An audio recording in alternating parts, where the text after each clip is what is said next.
So special brownie points at the beginning out in this Bleach chapter for exactly knowing what was Orihime going to do anyway.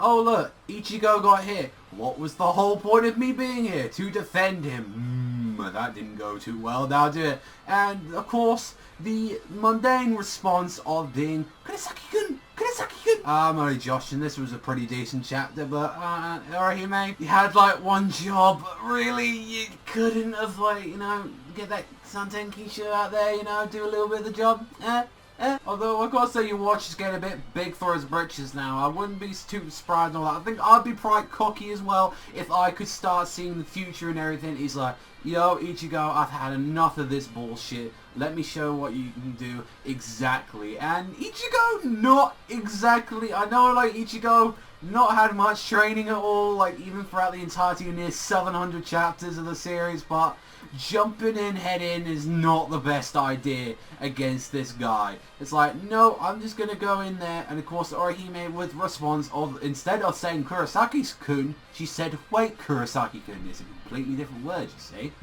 And that was the entire input Orihime had on this chapter. I fear that that might be the most of stuff that she has impact on this, like, entire fight. I mean, your watch is definitely playing him for a fool. He's, like, definitely, like, trying to get into his head by saying, like, oh, you may, they can stop, like, your important life, your body, your power, they were never yours to begin with, Ichigo. Like, they've returned to their rightful owner. So, pretty much getting an idea of what exactly your watch wants to Ichigo is that, like, he just wants a new body. He just wants a more fruitful, youthful body, like the one that he used to have when he was like the young Zangetsu, like what we saw in his Bankai form. It's like that's like he wants that form back again. It's like, yeah, that's definitely what I want to see. Although you're not doing too bad for yourself, your watch being 100, like, you know, millions of thousands of years old. I think you're doing quite well. I mean, you got the mustache, you know, it's pretty snazzy. I think we can see that. But it's not like you're going to be crumbling to dust any second. Then we turn back, go and see Renji and Rukia. Immediately they were like, oh yeah, we're going to go and help. And turns out, like, they end up getting saved by Byakuya. It's like, look, you guys need to get the hell out there. I need you to go and join up with Ichigo. You need to go take him down. It's like, so, like, from what they're trying to build up, it's like, what, there's going to be a, like, all-out brawl against, like, your watch at this point? Because from what it sounds like, it's like, oh no, Ichigo is going to be the one to finally take him down. Maybe, like, they'll be, like, the ones there to, like take care of Ichigo. Maybe Ichigo needs some time to actually use his Bankai or anything like that. And the thing where I was like, when they're talking about Jiraiya, it's like, you know, that thing is on your watch's level. And I was like, really? Like, really? You're going to, like, really build up Jiraiya to this much? I'm glad that they didn't show too much of them, but you can definitely see that, like, yeah, they already saw through, like Byakuya's whole thing about him, like, trying to be kind. He was just trying to be, like, really like, nice and saying, like, yeah, I was concerned for him. And it's like, but, you know, they're Ichigo's close friends at the end of the day, and they knew even if they was going to be helping here, that would have been on their minds all the time that they would have been in the fight, so they would have been distracted. And earlier, although, man, I've got to say, you being on the floor covered in a puddle of blood, I was like, well, then that kind of was, like, that's how that ended up.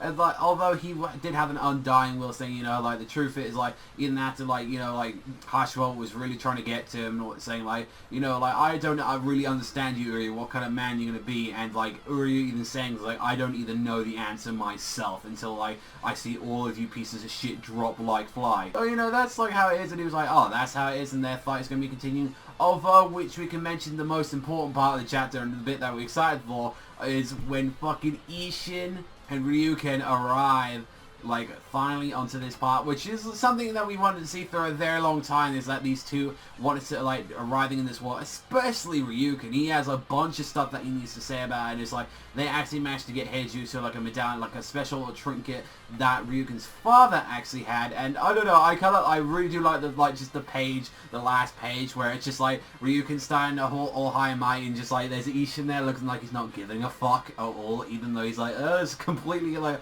horrible, like, habitat, and he's just like, you know, you're a piece of shit for, like, talking about your father. He's like, speaking ill of your own father, and you always wonder why people called you a bad son. Definitely really excited that now Isshin and Ryuken's now going to be involved with this, because that was the biggest thing, like, not even that the Isshin's going to be getting involved, but the fact is that we've had so little on Ryūken at this point. And to be fair, I think he should have been, not appeared in like a ride on the wall, but he should have had way more impact, like, because we've had nothing on him at this wall or at all. Like, he has no, like, wouldn't they want to know what his opinions was of, like, Uryu leaving or anything like that? But it's like, no, he hasn't appeared till then, and you do see that he has got, like, his Quincy, like, garb on, so I was like, oh, that's, you know, that's pretty cool that he's wearing that, and it's like, we gotta see, like, is he gonna help, like, Uryu? Is he gonna, we're actually gonna see, like, what he can do, and then he's gonna fight Harshwall, and then we're gonna have, like, Isshin, he's going to come in there and help out with Ichigo, or they're going to team up. I'm kind of curious, like, exactly where they're going to be going. It looks, so far, that's what's going to be happening in the fight, is that, like, Ryūken is probably going to go over to see his son, and the same thing can be said with Isshin, that they're both going to back them up,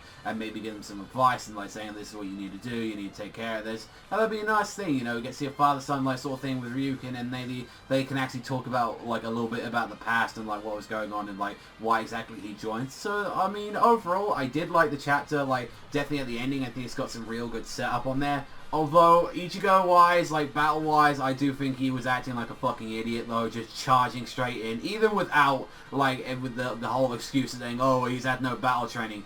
He should fully know how strong your watch is at this point. He should be fully aware, like, how much of the fucking powerhouse he is. Charging in like a maniac is not going to sort anything out. And then just, yeah, like, the rest of the chapter was just, like, confirming that, yeah, Ruki and Renji are joining up, and Isshin and Ryūken are finally going to join up. And Uri is not exactly winning his fight right now with Harshwall. He doesn't seem to be doing too fresh on the side.